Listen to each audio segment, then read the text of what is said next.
مساء الفل. تعالوا نعمل احلى شويه شوربه عدس تركي، حاجه كده فاخر من الاخر. او هتدفينا في الجو البرد اللي احنا فيه ده. سهله جدا وسريعه جدا ومش هتاخد غير ربع ساعه بس على النار.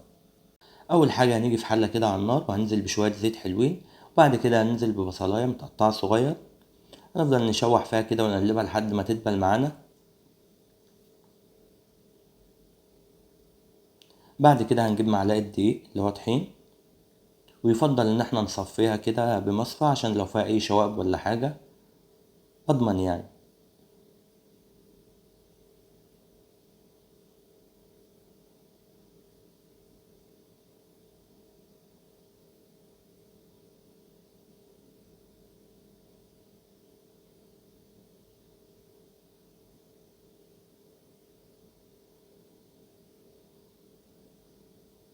بالشكل ده.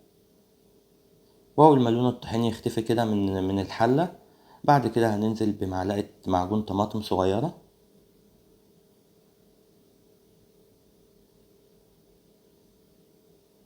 تمام كده، هنديها تقليبه كده برضك لحد ما تاخد لمعه معانا، وبعد كده هننزل بجزرية متقطعه زي ما انتم شايفين كده.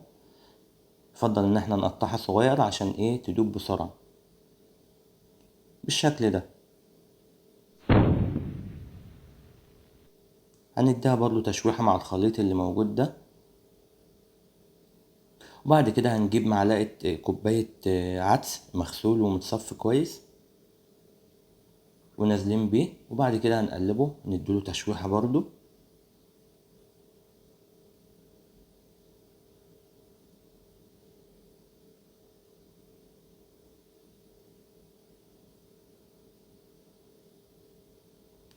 وبعد كده هننزل برتل ميه فاتر.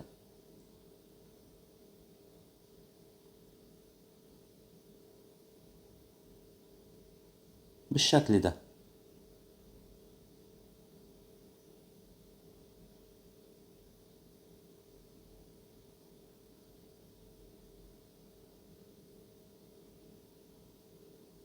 هنقلبها كده تقلبتين حلوين كده، نخلط المكونات مع بعضها ونغطيها ايه على نار متوسطة لمدة ربع ساعة بالظبط.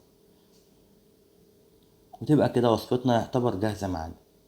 بعد كده هنيجي بالهاند بلندر ون...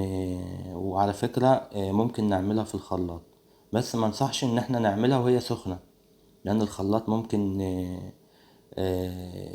يعمل كده ضغط الحرارة وكده، فممكن يضرب في وشنا لا قدر الله. فيفضل بالهاند في البلندر. ولو هنعملها في الخلاط نستنى لما تبرد عشان ايه ما تعملش معانا مشكلة. بعد كده بعد ما خلطناها كويس، فرمناها كويس زي ما انتم شايفين كده. هنبهرها بقى ببهاراتنا بسيطة جدا. بهاراتنا ملح وفلفل وكمون. ادي الملح، وادي الفلفل، فلفل اسود، وادي الكمون. وهنخلط تاني برضك لحد ما البهارات تتجانس مع الخليط ده.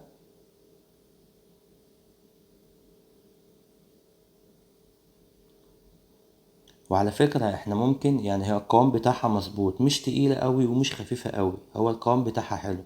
انتوا لو بتحبوها تقيلة قوي ممكن ايه، شايفين القوام؟ انا شايف ان القوام ده كويس. انتوا لو بتحبوها اتقل من كده ممكن بتقللوا المية شوية، يبقى مثلا رتل الا ربع ولا حاجة.